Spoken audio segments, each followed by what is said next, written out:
Good morning everybody, and this is your SP 500 setups for today.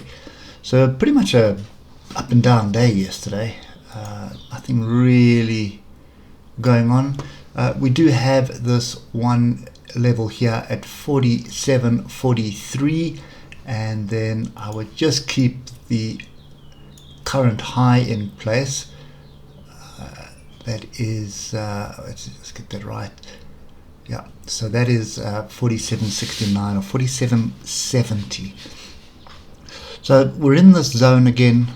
Could be a zone of resistance, potential resistance. And remember, where it comes from is from the previous all-time highs. See this area here, where we had a lot of rejections here for a couple of weeks back in 2021. And we're kind of doing the same thing again. So we've got a big engulfing weekly bar here, which is bearish, and now we've got a big inside bar that's forming. But the oscillators are indicating overbought. So very, very cautious at the moment, chasing anything right now, because this is typical of a top. It gets volatile, as you can see back here. Same thing happens when you get to the bottom, it also gets volatile. You can see this kind of price action here. It's up and down until we get a direction that makes sense. So looking at the 8 hour, nothing really here telling us anything. The only thing that it is telling us is that we've had a strong move up. We've got a crossover of the moving averages back to bullish, and then we've got a consolidation phase from pretty much most of yesterday. Now this is a bearish pattern here, inside bar, off structure as well. So just be a little bit cautious about chasing anything long term. When we look at the 3 hour, you'll see early in the week, I mean, we had this massive move with all the noise around AI on the tech stocks. And then yesterday we just kind of went back into the confused mode. So just down, up, down. And what I'm seeing on the DAX at the moment after hours is DAX is getting a bit of a getting punished a little bit. So I'm really cautious right now. I don't think it's wise to try and second guess a trend right now, especially not on the higher time frames. So you're going to have to keep your wits about you and look at the lower time frames, and that's where we're going to go to now. I just want to make sure this level here needs to be fine-tuned. We can put it right over there. You can see we've got a lot of interaction at this point, and that is at 47.42. We mentioned 47.42 yesterday as an area to buy off, but look at how we tested that level. I don't trust that at all. I just want to see where we actually bought off. Nothing really. We'll leave it in. You can see there's a swing high here at 47.31, and that is kind of the only level that I can think we were trying to tackle. We did have a pin bar off this level last week, didn't materialize in a downtrend, but cross over the moving averages. But this is looking like a potential double top. If you look at the oscillators at the moment, you can see price is pretty much level, so high, same high, and then oscillator high, lower high. So a very slight version of diversions, and that you need to keep in the back of your mind as well. Okay, let's just get down to what we can see for today, if anything at all. So yesterday was down, quite muted, came into the zone here, buyers came in, one big buying frenzy, and then we went into confusion. Range bar, tails, bob wire. So big up, big down, bob wire. That is just a sign of confusion. Again, trend looks like it is moving to the upside. This is your trigger for shorts, 47.31. So start dropping below the lows of yesterday. That's where you need to start looking for shorts. And we just drop down to 15 minutes, and while you hit that thumbs up button, we'll get the micro levels for us. Man, this is not something you really want to be trading at the moment.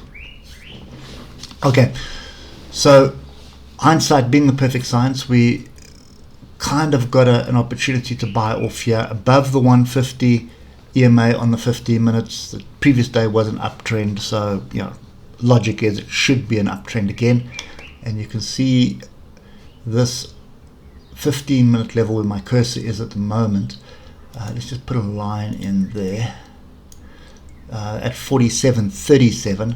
See how we tried to test it, but then we got a body close below it, then we got another pin bar off it. So there was an opportunity for a long, as we said yesterday, off these levels. But man, this was a proper mess. It would have been 140 point stop loss, testing the highs again, 180 point gain. But it was an absolute mess. I did get some of it, but not all of it. I basically jumped out of it when we started doing this. Okay, so for today, I think today is a sit on hands day again. And the reason for that is, if you just look, we didn't really get going. We tested the high, and let's get that exact. I'll lock that in. So we tested 47.68, which was the previous high of Monday. Didn't break through. We basically rejected that level, and then we went sideways into the close. We're now still sideways. We're in amongst the moving averages here. So I don't really want to be chasing longs just at the moment. There's no structure. There's no clear long structure for me, so stay away from that. And there's no signal for a short or a trend reversal just yet. So that trigger for the short is going to come when we start dropping below 47.42, 47.37 and 47.31. So moral of the story right now is 47.50. We are trying to defend that. There it is there. You can see we're trying to defend 47.50. Now what may very well happen is we just drop below that, come back into this area, buyers come back in, and then we turn and move up. So we turn it into a range. And I think that is what is going to transpire. We've got earnings season kicking off. Not much happening at the moment. Friday is the big day when we start getting some of the big market cap shares to present their earnings.